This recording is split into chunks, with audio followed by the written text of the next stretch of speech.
8 milhões no canal principal, 6 milhões nesse canal. Tem milhões de views, mano, milhões de likes, tá porra. Não, mas sério, o que aconteceu, mano? Na moral, o que aconteceu? Porque nessa hora é aquela hora que brota os caras falam, nossa, meu, os caras enricou e sumiu, esqueceu os fãs, meu. Nossa senhora, esqueceu o nome. Mas rapaziada, o que vocês conhecem de nós, filho, é só o lado cômico, filho, mas vocês não sabem. Mano, com essa carreira dando certo, eu pensei, não, vai diminuir pelo menos a merda na vida. As coisas vai ser da hora, porque tem um lugar cheio de gente da hora, que eu admiro. O bagulho, os caras é da hora. Tudo lixo, ô tristeza, me decepcionei. Eu era fã, cara. Com isso, mano, pesou minha cabeça, viado. Pesou que eu me decepcionei tanto, que eu perdi meu propósito. Mano, lembra que eu não tô falando só da carreira, eu tô falando da minha vida. Eu queria morrer, doido. Eu entrei em depressão ao ponto de querer só... Marcos Coelho. Digo, Caracol Raivoso. O autor do meme. Não entendi esse final. Quer dizer, entendi foi nada. E de tantos outros vídeos incríveis que renderam não só muita risada pra gente, mas como deixaram também seu legado no YouTube. O Caracol, sem dúvida nenhuma, é um marco não só pro YouTube internacional, mas como também é um ícone pro YouTube brasileiro. Dividindo destaque com outros monstros da comédia, como são o exemplo do Whindersson ou o próprio Cossielo do canal Canalha. O canal dele contava com milhões de views. Quando eu digo milhões, são milhões. E eu falo aqui sem ter medo de errar, que se tudo tivesse continuado bem, ele teria facilmente chegado na marca de 1 bilhão de views, sem a menor dúvida. Só que como vocês puderam ver no início do vídeo, infelizmente a história não foi exatamente como a gente esperava. E o Caracol desapareceu não só do seu canal principal, que era onde estava o foco do humor dele, como aos poucos foi deixando até o seu canal secundário, que era onde ele tinha mais liberdade para postar uns vídeos menos trabalhados, e era onde ele se abria mais com o público dele, devido à flexibilidade maior que ele tinha comparado ao seu canal principal. E depois que ele sumiu até do segundo canal, ele continuou mantendo contato com os fãs através só das outras redes sociais dele, só para não deixar o público preocupado com o sumiço. Acontece que o motivo desse sumiço é porque ele já guardava há muito tempo uma mágoa dentro dele, pela decepção que ele teve ao enfim alcançar o sonho dele, que era o topo do YouTube. Que uma vez chegando lá, o que ele imaginou que seria, não era bem assim. Ele esperava que houvesse uma união e uma fraternidade entre os criadores de conteúdo, e que infelizmente não foi o que ele viu. Então ele simplesmente foi aguentando e aguentando até chegar ao limite, até chegar ao ponto que aquilo começou a afetar não só o lado emocional dele, como a própria inspiração e a criatividade que ele usava para os vídeos dele. E foi aí que ele chutou o balde de vez e parou de postar. E hoje fazem mais de 2 anos que o Caracol não posta nada no seu canal principal e exatos 11 meses desde o último vídeo que ele postou desabafando sobre tudo isso. Só que depois de inúmeras pessoas sentindo a falta dele e pedindo para que ele voltasse com o canal, chegou o dia que enfim Marcos, Caracol Raivoso, veio publicamente anunciar e confirmar que depois de tanto tempo ele finalmente ia voltar.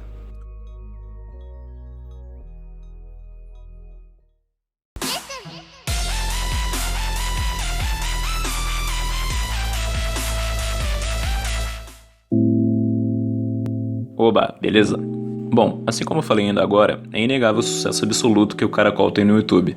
É curioso, chega a ser engraçado como esse formato de sketch que você faz sozinho, só com uma câmera, se gravando em diferentes posições, com roupas e falas diferentes para dar de fato realidade àquela cena. É surpreendente há quanto tempo esse formato de vídeo existe. E eu falo sem a menor dúvida que esse foi um dos primeiros formatos aqui do YouTube. Depois dos vlogs, que era onde você falava de frente para uma câmera, exatamente o segundo formato que surgiu antes mesmo das gameplays foi esse formato de sketch. Se a gente parar pra lembrar, até o Felipe Neto já usava esse estilo de vídeo muito antigamente. No primeiro trabalho dele pro YouTube, o Não Faz Sentido. Ele não colocava uma peruca ou mudava de roupa entre as cenas, mas ele já representava um diálogo entre duas pessoas conversando, da mesma maneira que as sketches fazem. Eu já matei pessoas, Bela. Não importa. Eu já quis matar você. Eu confio em você. E mesmo sendo o segundo formato mais antigo do YouTube, uma plataforma que já tem mais de 10 anos de idade, ainda assim até hoje esse formato continua fazendo sucesso e atraindo atenção. Só que obviamente que não são todos que conseguem fazer isso dar certo, né? E agora eu vou fazer uma confissão rapidinho aqui pra vocês. Eu sinto até uma certa invejinha, só que no lado bom da coisa, no lado que eu queria ter a mesma capacidade, a mesma habilidade de quem consegue fazer esse tipo de conteúdo e consegue ser realmente bom nisso. Porque pra gente que assiste o YouTube, sem nunca ter criado nenhum tipo de conteúdo, a gente não tem a mínima ideia da complexidade que um trabalho desse tem por trás da câmera. Você, além de precisar ter uma certa intimidade com a câmera, o que poucas pessoas têm, por exemplo, a gente que faz canal de opinião, né? Além disso, você tem que ter o carisma e ser desinibido o suficiente para conseguir entregar o resultado que você espera quando você está atuando. E por fim, o lado mais difícil do trabalho, o roteiro, que pelo menos nesse ponto, todo mundo que quer entregar um conteúdo com o mínimo de cuidado, com o mínimo de capricho, precisa se dedicar bastante a ele. Como por exemplo eu, que passo horas escrevendo e revisando meu roteiro.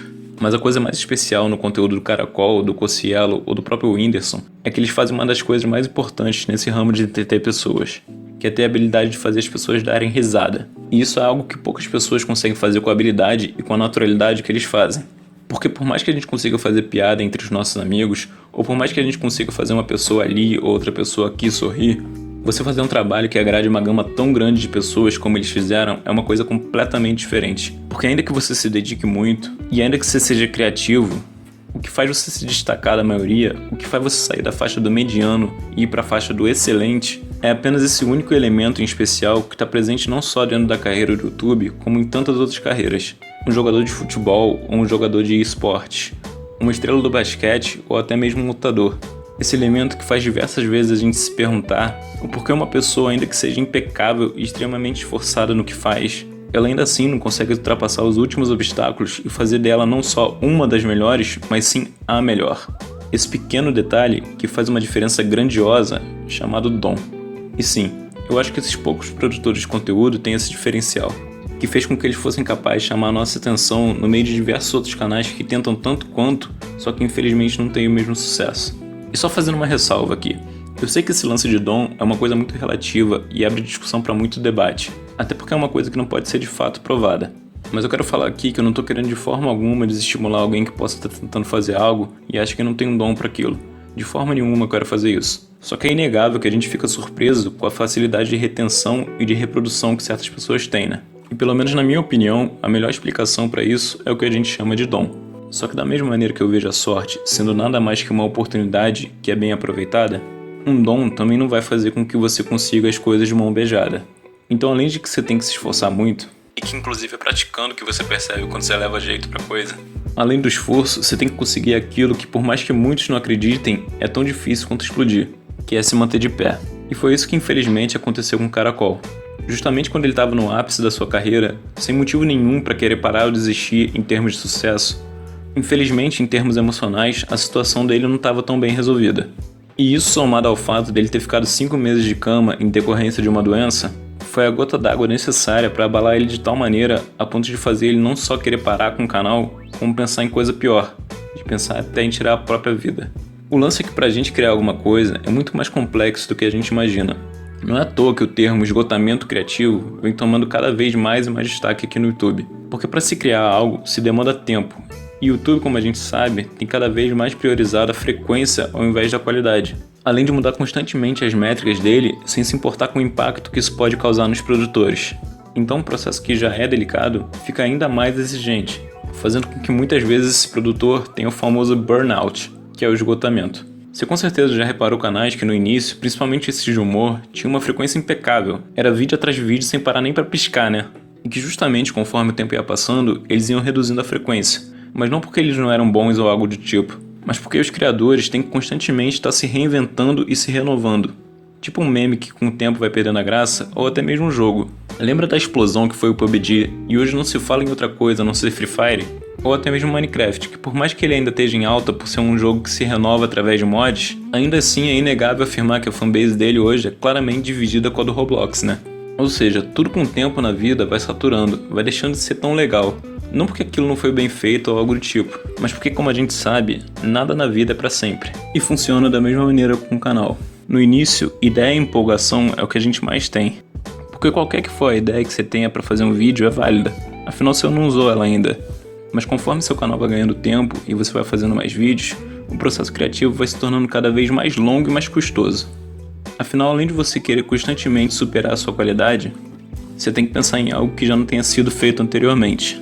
Para comprovar o que eu tô falando, basta você conferir a frequência dos vídeos do próprio Whindersson ou do Cossielo de hoje em dia, que é infinitamente mais espaçado do que era antes. E além desse problema que todo criador tem consigo mesmo, ainda existe outro problema, que vai por mim, a gente sempre acha que vai lidar de boa com ele.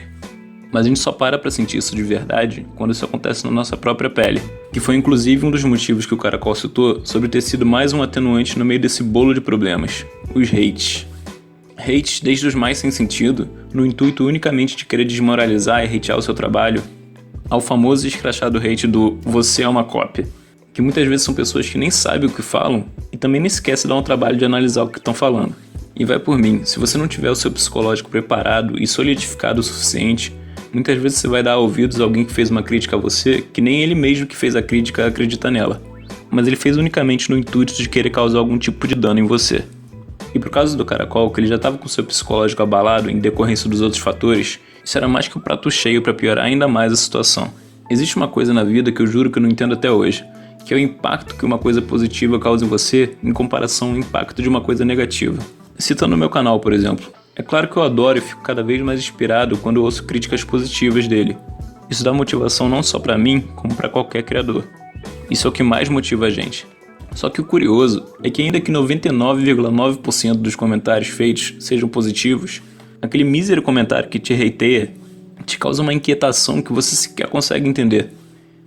E sinceramente a única coisa que eu acho que pode explicar isso é o nosso instinto de constante aperfeiçoamento. Cada mínimo detalhe negativo às vezes te deixa muito mais para baixo do que um comentário positivo te deixaria para cima. Sei lá, é só estranho. É tipo quando você passa o dia jogando a ranqueada do jogo que for, ganhando todas, mas aquela única partida em específico que você perde tira completamente o seu humor, sabe? É complicado.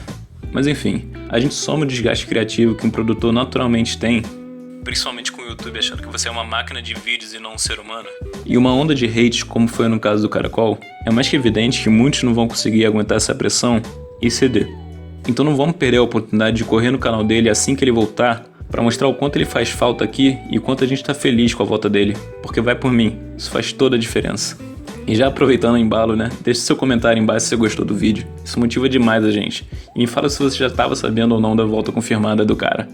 Eu vou ficando por aqui, obrigado por ter me ouvido, não esquece do likezinho e confere esse bendito do sininho. Valeu!